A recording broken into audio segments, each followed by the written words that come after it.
Sebelum kita dilahirkan ke dunia, maupun setelah meninggalkan dunia, kita akan melalui beberapa tahapan alam yang harus kita jalani. Dalam kehidupan manusia, merupakan perjalanan panjang yang penuh dengan liku-liku. Berawal dari alam arwah, alam rahim, alam dunia, alam barzakh, sampai pada alam akhirat, yang berujung di surga atau neraka. Di dalam Al-Quran dan Sunnah, telah menceritakan setiap fase dari perjalanan panjang manusia. Yang pertama, yang harus kita jalani ialah alam arwah atau ruh. Alam arwah, yaitu alam di mana umat manusia masih berwujud ruh tanpa raga. Pada waktu itu, manusia telah berjanji dan sepakat untuk mengakui Allah Subhanahu wa Ta'ala sebagai Tuhan satu-satunya, Tuhan yang akan disembah, atau untuk mengabdi. Manusia merupakan makhluk terakhir yang diciptakan Allah, setelah sebelumnya Allah telah menciptakan makhluk lain, seperti malaikat, jin, bumi, langit, dan seisinya. Allah Subhanahu wa Ta'ala menciptakan manusia, dipersiapkan untuk menjadi makhluk yang paling sempurna. Karena, manusia diciptakan untuk menjadi khalifah, atau pemimpin di muka bumi, dan memakmurkannya. Persiapan pertama, Allah mengambil perjanjian dan kesaksian dari calon manusia, yaitu ruh-ruh manusia yang berada di alam arwah. Allah mengambil sumpah kepada mereka sebagaimana disebutkan dalam Al-Quran. Allah Subhanahu wa Ta'ala berfirman, "Dan ingatlah ketika Tuhanmu mengeluarkan keturunan anak-anak Adam dari sulbi mereka, dan Allah mengambil kesaksian terhadap jiwa mereka, seraya berfirman, 'Bukankah aku ini Tuhanmu?' Mereka menjawab, 'Betul, engkau Tuhan kami menjadi saksi.' Kami lakukan yang demikian itu, agar di hari kiamat kamu tidak mengatakan, 'Sesungguhnya kami, Bani Adam, adalah orang-orang yang lengah terhadap ini keesaan Tuhan.'" Quran Surat Al-A'raf ayat 172. Dengan kesaksian dan perjanjian ini, maka seluruh manusia lahir ke dunia sudah memiliki nilai, yaitu nilai fitrah beriman kepada Allah Subhanahu wa Ta'ala, dan agama yang lurus. Maka hadapkanlah wajahmu dengan lurus kepada agama Allah, tetaplah atas fitrah Allah, yang telah menciptakan manusia menurut fitrah itu. Tidak ada perubahan pada fitrah Allah. Itulah agama yang lurus, tetapi kebanyakan manusia tidak mengetahui. Quran Surat Ar-Rum, ayat 30. Rasulullah Shallallahu Alaihi Wasallam bersabda, "Setiap anak dilahirkan secara fitrah. Maka, kedua orang tuanya yang menjadikan Yahudi, atau Nasrani, atau Majusi." Hadis riwayat Bukhari. Setelah melewati alam ruh, kemudian manusia harus melalui alam rahim. Alam rahim adalah, di mana masa kehidupan manusia, sejak dalam tulang sulbi ayah, dan rahim ibu sebelum dilahirkan. Pertama, yang akan dilalui manusia dalam kehidupan di alam rahim. 40 hari berupa nutfah, 40 hari berupa alaqah, atau gumpalan darah, dan 40 hari berupa mudghah, atau gumpalan daging. Kemudian ditiupkan ruh, dan jadilah janin yang sempurna. Setelah kurang lebih 9 bulan, maka lahirlah manusia ke dunia. Allah Subhanahu wa Ta'ala berfirman, "Hai manusia, jika kamu dalam keraguan tentang kebangkitan dari kubur, maka ketahuilah, sesungguhnya kami telah menjadikan kamu dari tanah, kemudian dari setetes mani, kemudian dari segumpal darah, kemudian dari segumpal daging yang sempurna kejadiannya, dan yang tidak sempurna. Agar kami jelaskan kepada kamu, dan kami tetapkan dalam rahim, apa yang kami kehendaki, sampai waktu yang sudah ditentukan. Kemudian, kami keluarkan kamu sebagai bayi, kemudian, dengan berangsur-angsur, kamu sampailah kepada kedewasaan." Quran Surat Al-Hajj ayat 5. Rasulullah Shallallahu Alaihi Wasallam bersabda, "Sesungguhnya seseorang dari kalian dikumpulkan penciptaannya, di perut ibunya 40 hari nutfah, kemudian alaqah selama hari yang sama, kemudian mudghah selama hari yang sama. Kemudian diutus baginya malaikat, untuk meniupkan ruh, dan ditetapkan 4 kalimat ketetapan, rizki, ajal, amal, dan sengsara atau bahagia." Hadis riwayat Bukhari dan Muslim.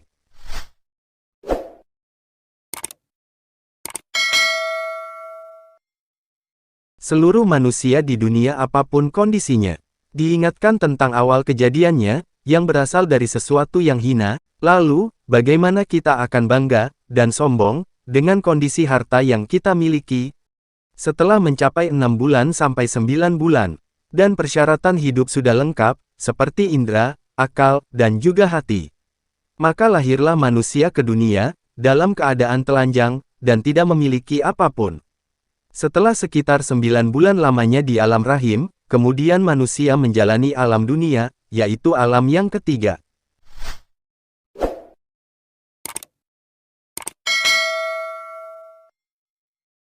Alam dunia adalah masa kehidupan manusia, sejak dilahirkan dan diwafatkan oleh Allah Subhanahu wa Ta'ala. Di dunia perjalanan manusia melalui proses panjang, dari mulai bayi, yang hanya minum air susu ibu, lalu menjadi anak-anak. Kemudian masa remaja, dan balik. Selanjutnya menjadi dewasa dan tua, yang akan diakhiri dengan kematian. Selama di alam dunia ini, manusia tidak berjalan sama, antara satu orang dengan yang lainnya. Kematian akan datang kapan saja menjemput manusia, dan tidak mengenal usia. Sebagian ada yang meninggal saat masih bayi, dan saat masa anak-anak, ada juga yang sudah remaja dan dewasa, sebagian lainnya juga ketika sudah tua. Di alam dunia inilah, manusia mendapat tugas dari Allah Subhanahu wa Ta'ala, yaitu ibadah. Dan dalam menjalani tugas di dunia, Allah Subhanahu wa Ta'ala telah melengkapi manusia dengan perangkat pedoman hidup, agar dalam menjalani hidupnya di bumi tidak tersesat. Allah telah mengutus Rasul-Nya, menurunkan wahyu, yaitu Al-Quran dan hadits sebagai penjelas, agar manusia dapat menjalankan pedoman itu secara jelas tanpa keraguan.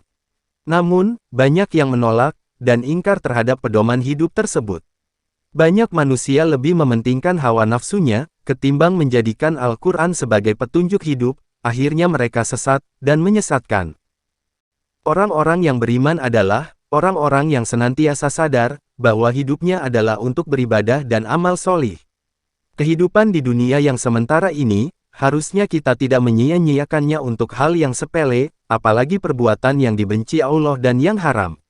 Dunia ini merupakan tempat ujian bagi manusia. Apakah yang dimakan, dan dipakai, serta dinikmati, sesuai dengan aturan Allah Subhanahu wa Ta'ala, atau menyimpang dari ajarannya? Apakah segala yang diperoleh manusia, dimanfaatkan sesuai perintah Allah atau tidak? Dunia merupakan tempat ujian bagi manusia, bukan tempat untuk memamerkan kekayaan sesaat. Rasulullah memberikan contoh bagaimana kita hidup di dunia. Ibnu Mas'ud menceritakan, bahwa Rasulullah Shallallahu Alaihi Wasallam tidur di atas tikar, ketika bangun ada bekasnya. Maka kami bertanya, wahai Rasulullah, bagaimana kalau kami sediakan untukmu kasur? Rasulullah Shallallahu Alaihi Wasallam bersabda, untuk apa kesenangan dunia itu, hidup saya di dunia, seperti seorang pengendara yang berteduh di bawah pohon, kemudian pergi dan meninggalkannya. Hadis riwayat At-Tirmidzi.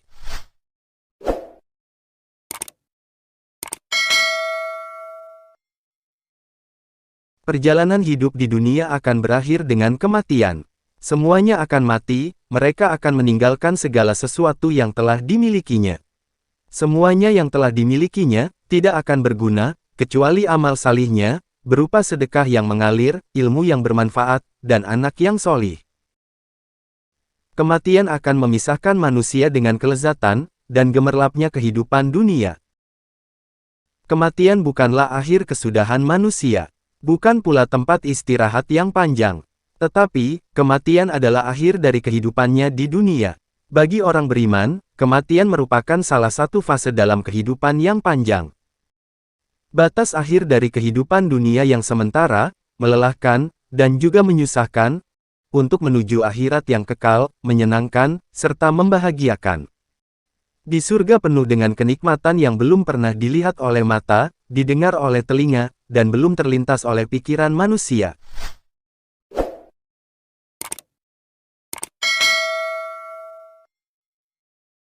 Setelah melewati alam dunia, manusia akan mengalami alam yang keempat yaitu alam barzakh.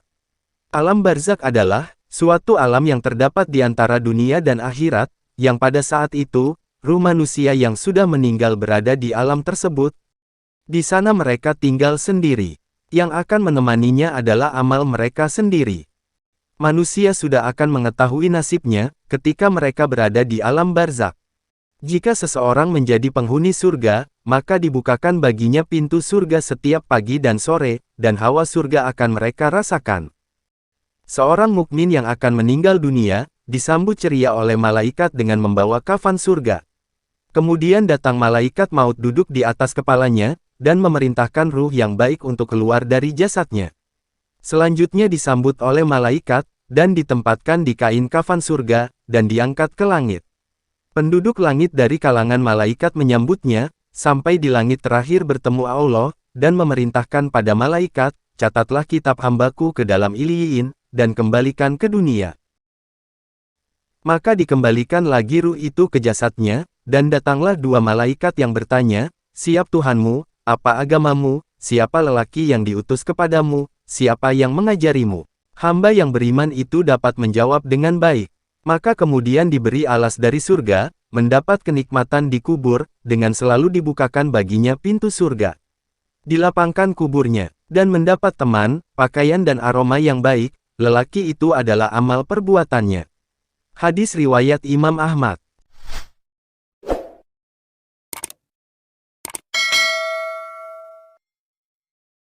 Setelah melewati alam kubur, barulah manusia mengalami alam akhirat, yaitu hari akhir.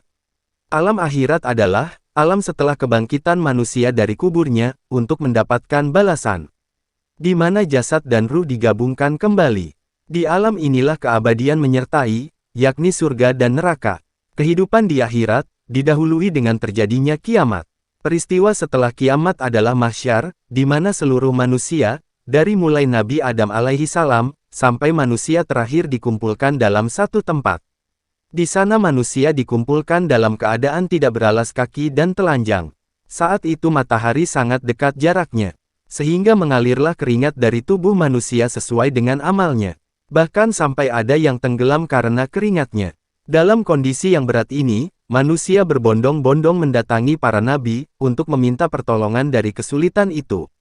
Tetapi, semuanya tidak ada yang dapat menolong. Dan terakhir, hanya Rasulullah Shallallahu Alaihi Wasallam yang dapat menolong mereka dari kesulitan mahsyar.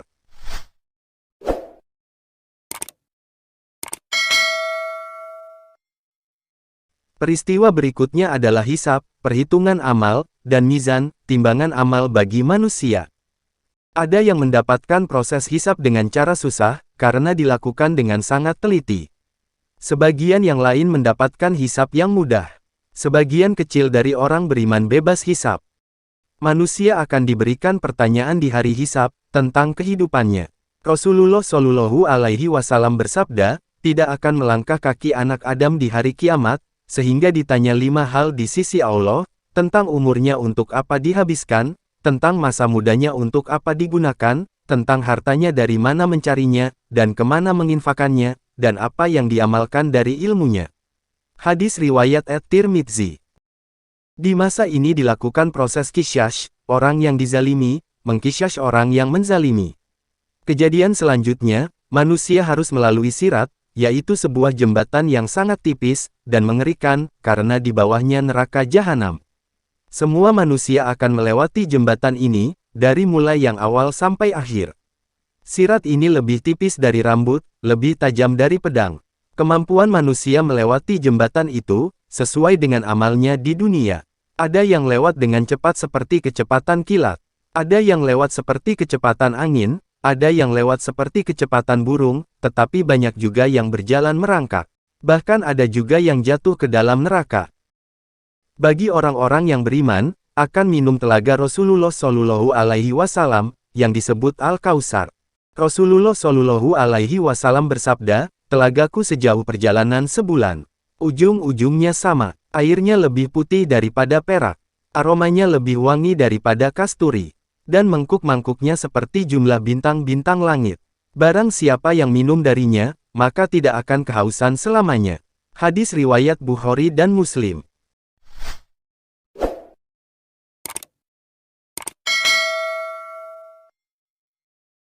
Dan fase yang terakhir dari perjalanan manusia di hari akhir adalah, sebagian mereka masuk surga, dan sebagian masuk neraka.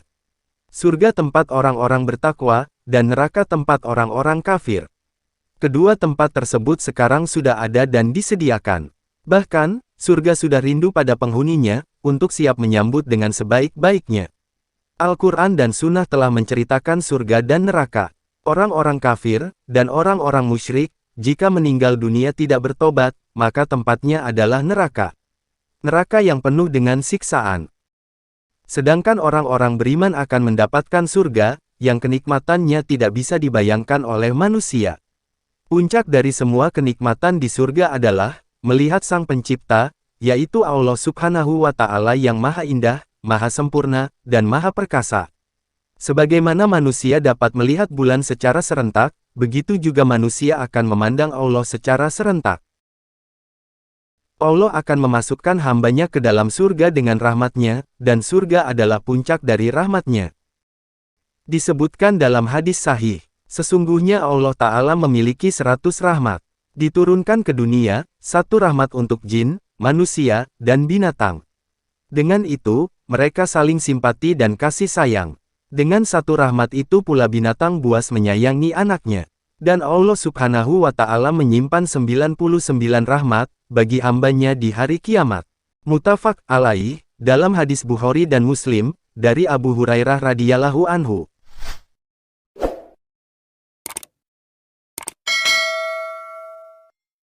Maka, sejatinya nikmat surga itu jauh dari apa yang dibayangkan manusia.